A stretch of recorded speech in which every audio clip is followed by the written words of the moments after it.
Alright, YouTube, last day of preseason, and today I have my favorite build for you all. The Blood Death Knight, the Invincible Executioner.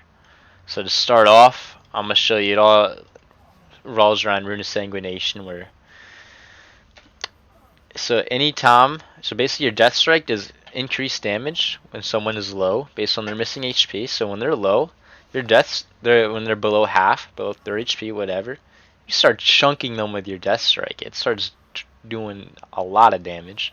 On top of that, whenever you fall below 35% health, you get half your health back. PvP, you're gonna be having 500, 600k HP with the scaling up. PvP eye level scaling up. So that's like you got an insane health back. They can't kill you, man. They can't kill you. You're invincible, basically. Even with dampening. Yeah, so many shields as well on this build. So let's start off with the tree. In the middle, it's your typical defenses: Proof Death Strike, Stamina, Shell, Zone. Get some mobility, March of Darkness, Wraith Walk. On the left, you get some CC, Chains of Ice, boosting that up.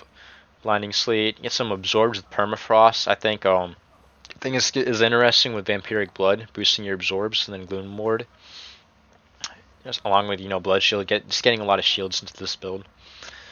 On the right, get some extra mitigation with Unholy Endurance, and you get just extra. It's just extra controller. Death and Decay turns into a massive slow field. Now, you get extra haste in your Death and Decay, and then you get double charges on Death's Advance, Death and Decay, and Death Grip. So that's huge for mobility, control your Death Grip, pull people around, and then slows with the Death and Decay. And the Blood Tree, man, I love the Blood Tree. Every point matters here. There's just so much power in here, so many powerful abilities. Starting on the left, you got your Mirror Rend, of course. Your Vampiric Blood gets boosted. And then this ability gets really strong as I go later into the tree. Ossuary is basically making it a lot easier to get more rune strikes out. Heartbreaker generating more runic power for those death strikes. Improved Bone Shield means you basically have permanently 10% haste buff, basically. Reinforced Bones, you get so much armor from this, so right now in PvP, this will usually be around 6k armor. You pop Marrow Rend, that's an extra like 5-6k armor. You're having over like 10, 11, maybe 12, 10, 11,000 armor on top. So you're so tanky with this build. And then Tombstone every minute, consume some bone charges since you're always gonna have a bunch running. And you get 30 runic power, and you get 30% max health shield. That's like 200k. Come on, man, that's nuts. And on the right, this is a fun tree. So Heart Strike damage, Death Caress. Basically, again, make sure your Blood Plague is always up. You get a little bit of bonuses here. Bonus healing and runic power, Relish in Blood with your Crimson Scourge, your free Death and Decays. Then, whenever you're hitting enemies with your Blood Bullets, gives you some extra damage and healing on your Death Strike. Nice little boost there. And so here, you had Rapid Decomposition, where your Blood Plague, Death and Decay, you're doing 20% more damage on and then extra healing on your Blood Plague. That's incredible. Because then this ability right here, this can make it so when you're spamming your Death Strikes, your Blood Plague damage can go up to 150%. And whenever they are affected by your Blood Plague, you're just doing 5% increased damage. So like that's nuts. And then right here, your Death Strike healing increases, and you get 10% leech, essentially running all the time. And Sanguine Grounds, more 5% boost, damage and healing around your Death and Decays. You always want to be in there using that. And Iron Heart right here, so your Blood Shields are stronger. You're always running that with every Death Strike. You get in the Blood Shield.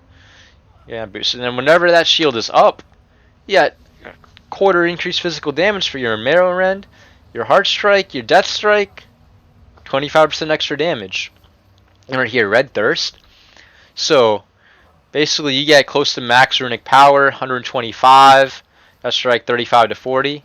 Essentially, spam a few death strikes, and your vampiric blood gets reduced 20-25 seconds every time you do that on a 1.5 minute cooldown.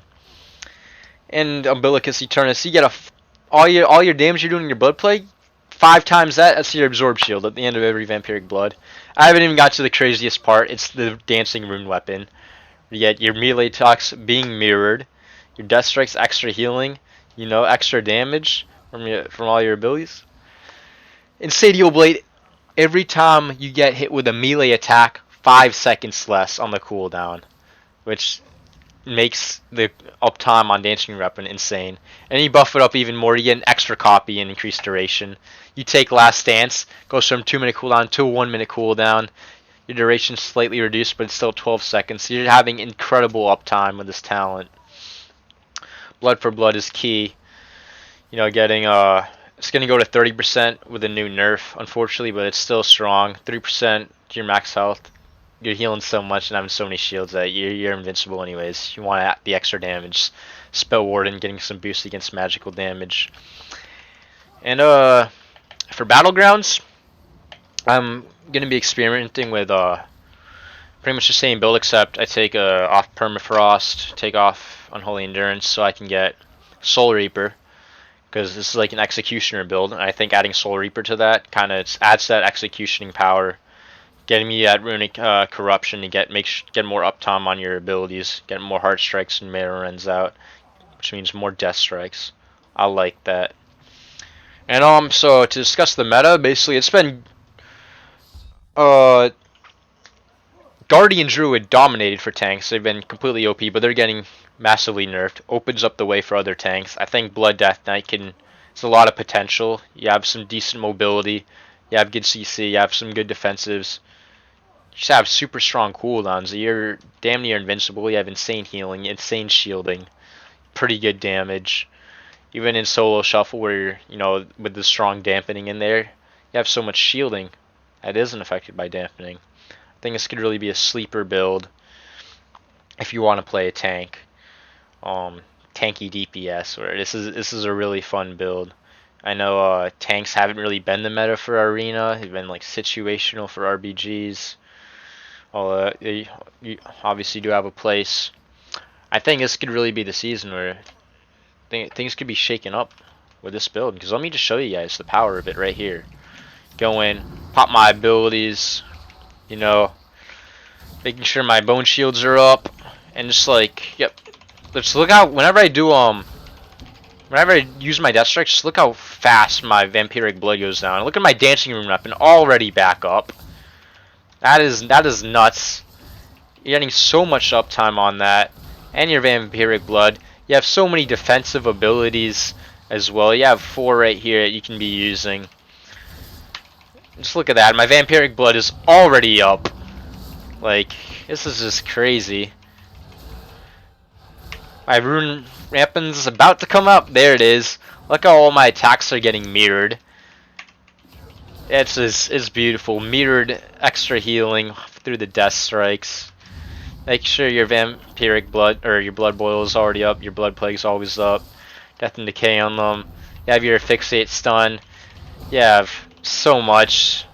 You have tombstone. Yeah, look at that. Vampiric blood rune weapon already up. The amount of uptime you get on those 2 abilities that are super impactful. Max health increase all healing and absorbs received. About the rune weapon, doing parry and the melee mirrorings. These are insane cooldowns that are constantly up.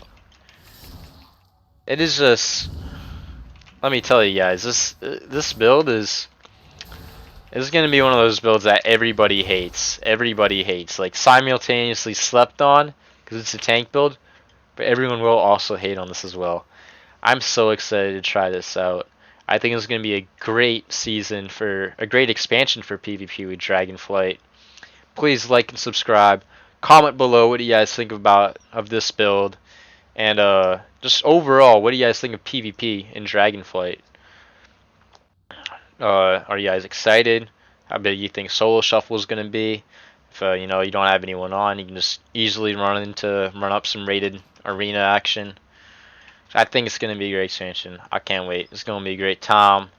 I'm gonna see y'all in the next season. Have a good one, YouTube.